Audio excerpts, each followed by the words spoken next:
Nuestros integrantes son Matías Miranda, Yuri Castañeda, José Vítor, María Samillán y Samir Peralta.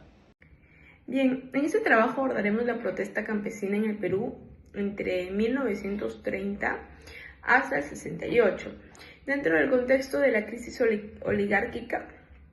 Entonces, en este periodo el país mantuvo unas desigualdades sociales muy profundas, especialmente en la zona rural, donde las comunidades campesinas vivían bajo el control, ¿no?, de los hacendados y los gamonales.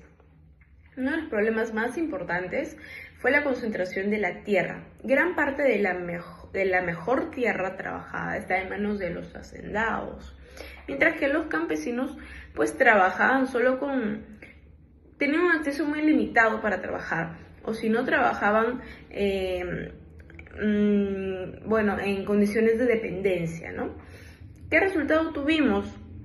Una situación de malestar, mala organización, o se organizaban para hacer protestas, ¿no?, en las diferentes regiones del país. Según Lourdes Murri, en Los movimientos campesinos de la Sierra Peruana, ella menciona: las luchas campesinas surgieron como respuesta a las relaciones de dominación existentes en el campo y la necesidad de defender los derechos de la tierra.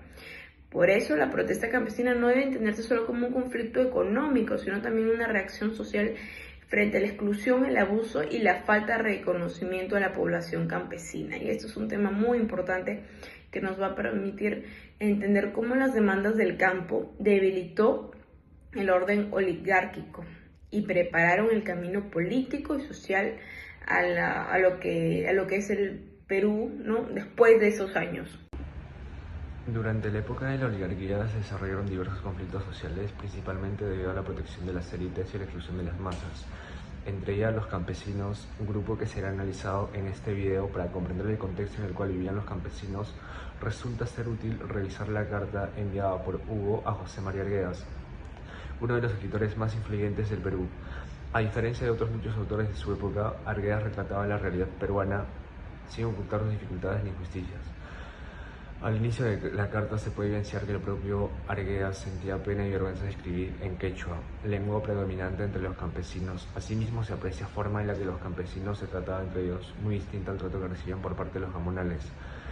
Finalmente, y siendo quizá la parte más relacionada con el tema, protestas campesinas entre 1930 y 1958, Hugo le dice a José María Arguedas: cuánta alegría habrías tenido al vernos bajar todas las punas y entrar al Cusco sin agacharnos, sin humillarnos y gritando por la calle: que mueran los gamonales, vivan los hombres que trabajan.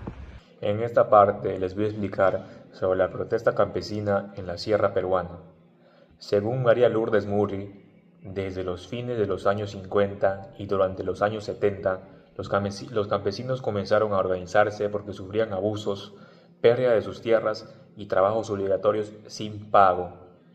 Por eso, formaron sindicatos, participaron en asambleas y realizaron tomas de tierras.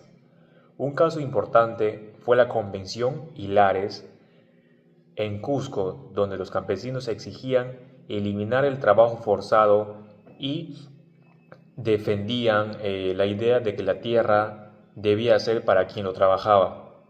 Estas protestas fueron importantes porque cuestionaron el poder de los hacendados y el orden oligárquico. Además, mostraron que los campesinos no solo buscaban recuperar tierras, sino también defender sus derechos y conseguir mejores condiciones de vida. Entre 1930 y 1968, las protestas campesinas en el Perú surgieron por los conflictos sociales relacionados con la desigualdad en el campo y la concentración de tierras.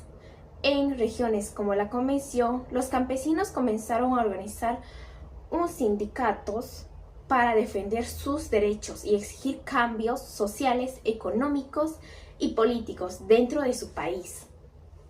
Uno de los principales problemas fue la falta de acceso legal a la tierra, además de la escasa representación política de las comunidades campesinas frente a la autoridad. Esto provocó huelgas, movilizaciones y tomas de tierras que enfrentaron directamente al poder de las haciendas tradicionales. Según Craig, El movimiento campesino fue una acción organizada frente que transformó las relaciones de poder en el campo y presionó al Estado peruano a impulsar importantes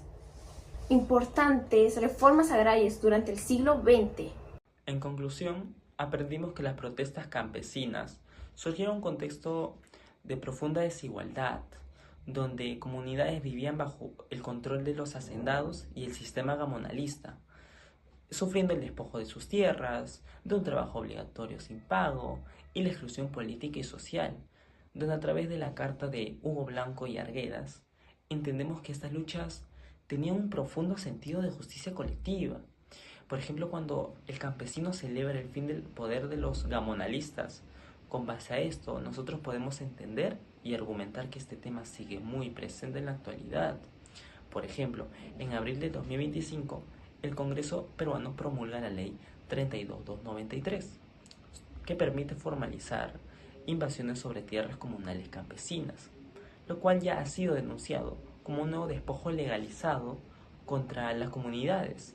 Esto demuestra que el problema de la tierra en el Perú no ha quedado resuelto en la reforma agraria del 69.